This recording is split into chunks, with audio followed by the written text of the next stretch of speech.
Hello everyone, I'm Singbe Park, a philosopher of science at UNIST, Ulsan National Institute of Science and Technology.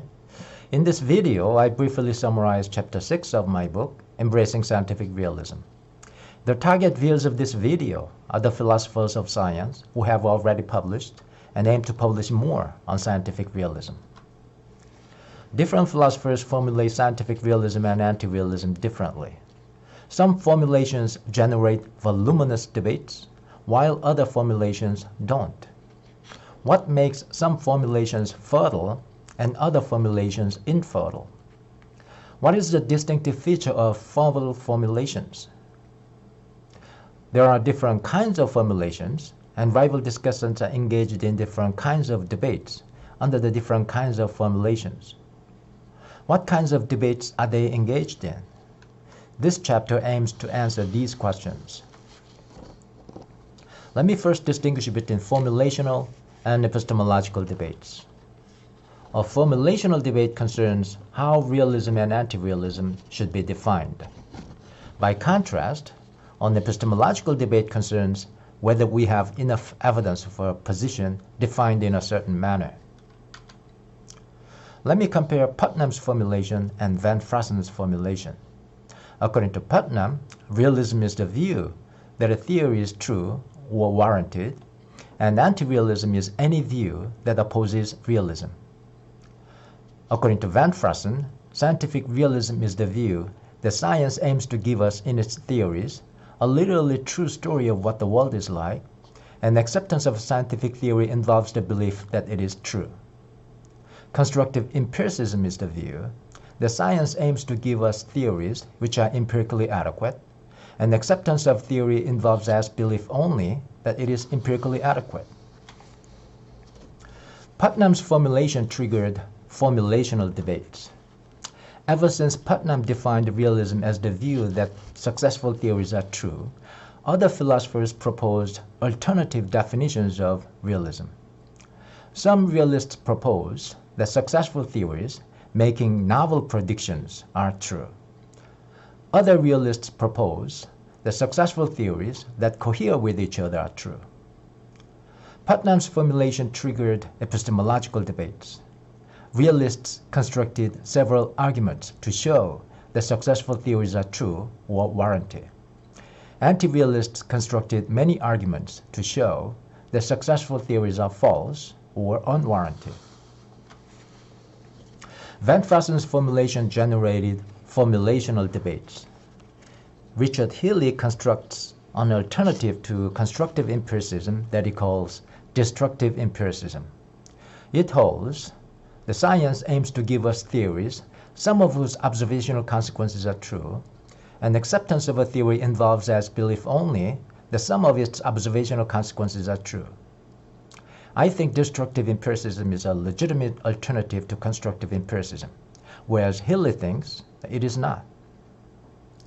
Van Fraassen's formulation cannot generate epistemological debates because scientific realism and constructive empiricism are not about whether we have enough evidence for a theory, but rather about what an aim of science is and about what acceptance of a theory involves.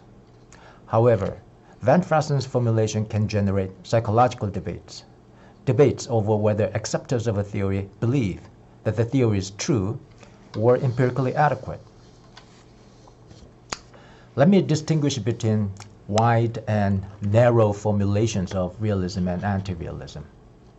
In a wide formulation, there is a substantive difference between realism and anti-realism, so there can be voluminous debates between realists and anti-realists. In a narrow formulation, by contrast, there is no substantive difference between realism and anti-realism. So there can be no debates between realists and anti-realists. Let me provide some examples. Putnam's formulation is wide. Under his formulation, realism affirms, while anti-realism denies, that successful theories are true or warranted. There is a substantive difference between realism and anti-realism thus defined. It is not surprising that there have been copious debates between realists and anti-realists over the past several decades. By contrast, Van Fraassen's formulation of realism and anti-realism, which invokes the English notion of rationality, is narrow. Under the English notion of rationality, realists and anti-realists agree that both the belief of a theory and the disbelief of a theory are reasonable. So there is no substantive difference between realism and anti-realism, and it is supererogatory for realists and anti-realists to criticize each other, i.e., rationality doesn't require that they criticize each other. There are different kinds of formulations of realism and anti-realism in the literature.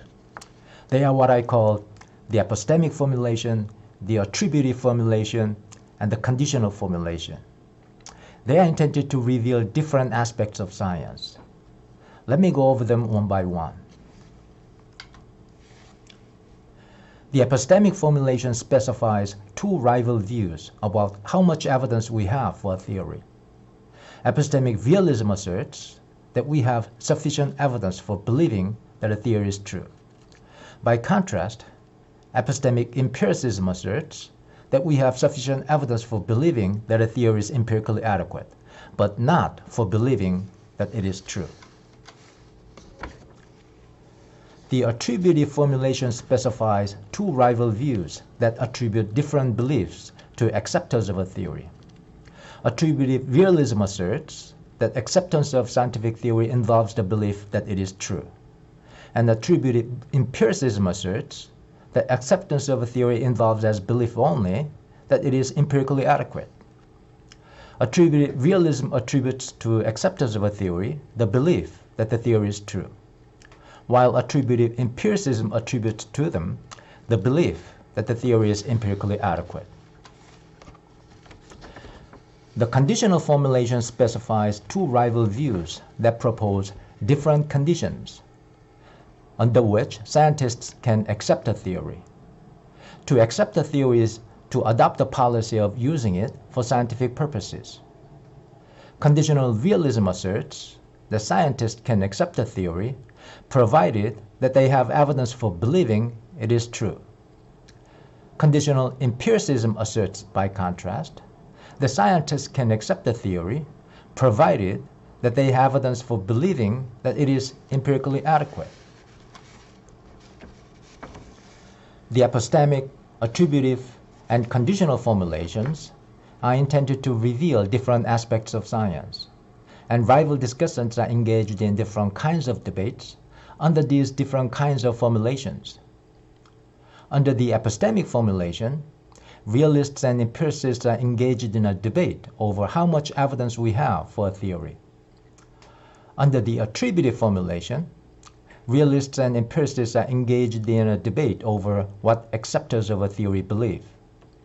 Under the conditional formulation, realists and empiricists are engaged in a debate over how much evidence scientists should have to accept a theory. Therefore, you should choose the right formulation depending on what your interest is. I just summarized Chapter 6 of my book, Embracing Scientific Realism. Thank you for watching. See you next time. Bye.